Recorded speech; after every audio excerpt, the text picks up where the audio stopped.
Sono Mamprin Barbara,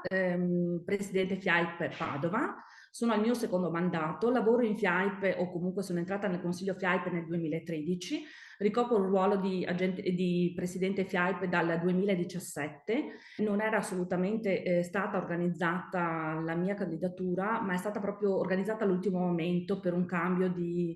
eh, di,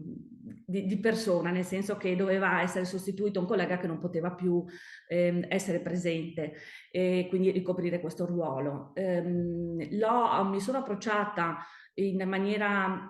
con ansia perché non mi sentivo assolutamente preparata per questa cosa, anche se avevo lavorato al fianco del presidente come segretaria, per cui conoscevo un po' tutte le dinamiche. Però devo dire che è una bellissima esperienza perché fa crescere molto e soprattutto anche per noi donne il rapporto che oggi è cresciuta molto perché a Padova siamo 240 associati, essere a contatto con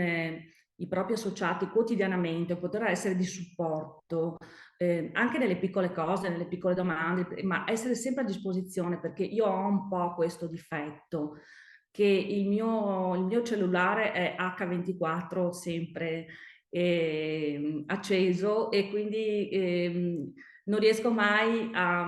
se un associato o mi arriva una mail, una telefonata, cerco sempre di essere a disposizione e di rendermi utile il più possibile. Per cui io trovo che sia veramente una bella esperienza. A Padova abbiamo comunque una segreteria regionale che ha sede, la segreteria regionale è proprio a sede a Padova. Abbiamo una segretaria regionale che è presente tutte le mattine, che quindi può dare tutti i numeri, i supporti, eccetera, un po' di tutti i presidenti. Il numero di telefono della segreteria regionale è lo 049 8722 025 e c'è Tatiana Artusi che risponde. Per quanto riguarda personalmente la sottoscritta, io ho la sede di FIAIP Padova, ha sede qui nella mia agenzia, mi trovo in centro a Padova, in via dei Borromeo numero 16, al secondo piano, per cui non ho un'agenzia convenzionale con vetrina